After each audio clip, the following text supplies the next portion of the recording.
काला साया।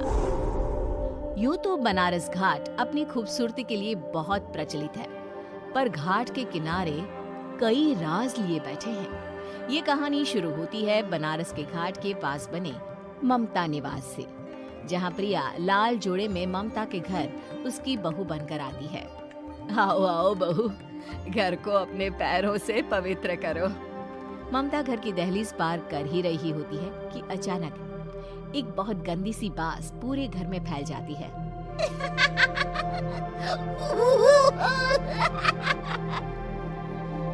ये बदबू और ये आवाजें, ये कौन हंस रहा है माँ?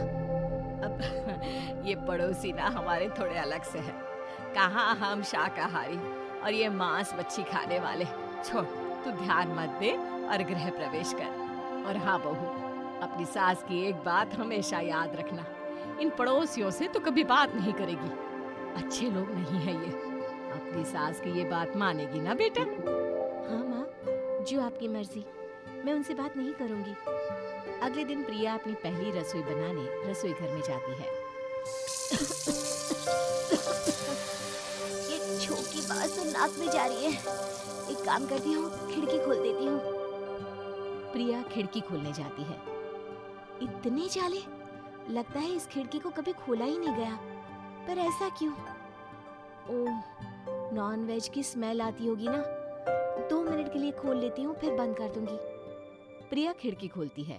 खिड़की खोलते ही उसकी नजर सामने वाले घर की खिड़की पर पड़ती है, जहाँ एक लड़की खड़ी होती है, हाथों में मेहंदी, लाल रंग की साड़ी, बिल्कुल सजी धजी, मानो प्रिया की तरह ही वो भी नई नवेली बहू हो।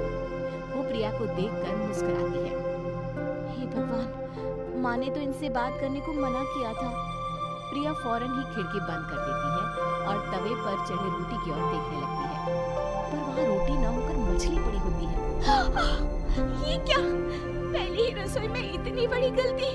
हे भगवान, अब मैं क्या करूं? प्रिया बहुत डर जाती है और फौरन रसोई की सफाई करने और फिर सभी के लिए खाना बनाने लग जाती है। जब वो सबको खाना परोसती है, सब तो ठीक है, मैं बेकार में चिंता कर रही थी। हे भगवान, ऐसे ही बस अपनी कृपा बनाए रखना। रात के वक्त जब सब सो रहे होते हैं, तब प्रिया को पायल की आवाज सुनाई देती है, जिससे उसकी आंख खुल जाती है। ये पायल की आवाज कहाँ से आ रही है? प्रिया उठकर उस आवाज के पीछे छत की सीढ़ियों तक जाती है। तभी उसे बच्चे के रोने की आवाज आती है। प्रिया छत पर जाती है तो क्या देखती है? वही लाल साड़ी वाली लड़की अपनी गोद में एक नवजात बच्चे को घुमा घुमा कर सुला रही है। तभी प्रिया की नजर उसके पेट पर पड़ती है। ओह गॉड, ये तो प्रेग्नेंट भी है। सुनिए, बच्चा सो नहीं रहा है क्या?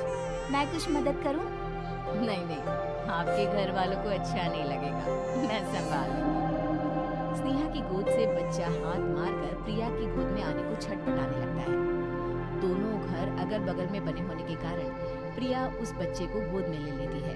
प्रिया के पास आते ही वो सो जाता है। बच्चे का वो स्पर्श रात भर प्रिया भूल नहीं पाती और अगली सुबह वो छत पर कपड़े सुखा रही होती है। तभी उसे एक औरत इशारा करके बुलाती है। स्नेहा कह रही थी बाबू तुम्हारी गोद में आते ही सो गया। मैं गौरी, स्नेहा की माँ हूँ। बहू, घर आना, बाबू को खिला भी लेना। शाम को जब घर पर कोई नहीं रहता, बच्चे से मिलने के लिए प्रिया छिपकर अपनी पड़ोसन के घर चली जाती है और कुछ देर बच्चे को खिलाकर वापस लौट आती है। इसके कुछ दिन बाद ही प्रिया को पता चलता है कि वो माँ बनने वाली है। ममता की खुशी का ठिकाना नहीं रहता है।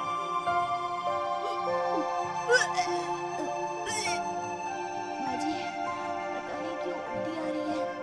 प्रिया भागती हुई वॉशरूम में जाती है तो हरे और लाल रंग की उल्टी करती है। उस उल्टी में से कीड़े निकलते हैं। ये क्या? खून और ये कीड़े! माँ!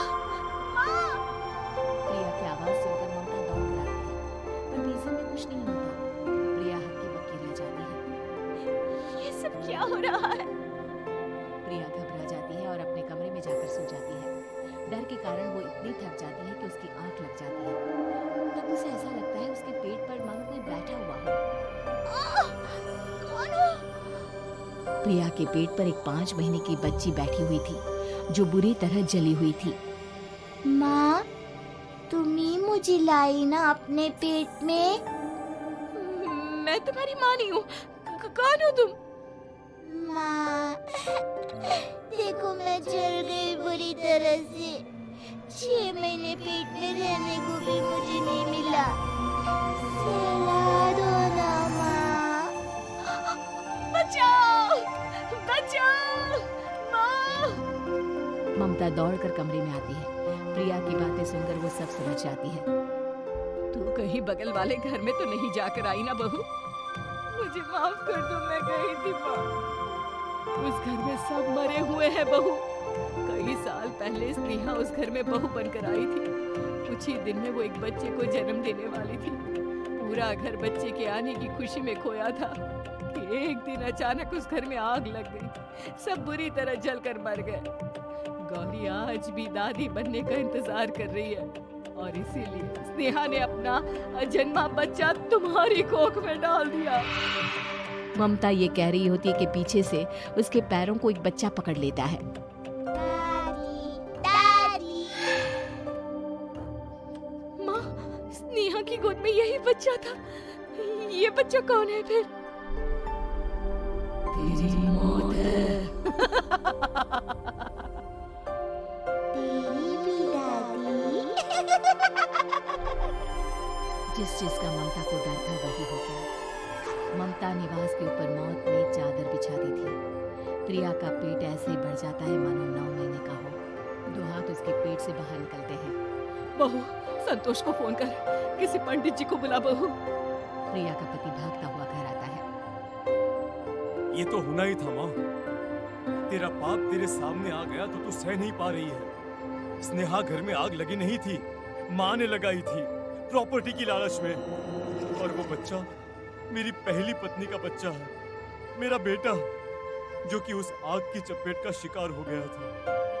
मैंने तुमसे ये सब माँ के कहने पर छुपाया था। मुझे माफ कर दो प्रिया। तुम अगर चाहो तो यहाँ से जा सकती हो। मैं तुम्हें किसी भी बंधन में रखना नहीं चाहता। मेरी शादी हुई है आपसे, मैं आपको छोड़ नहीं सकती, पर उससे पहले हमें स्नेहा, उसकी माँ और बच्चे की आत्मा की शांति करवानी होगी।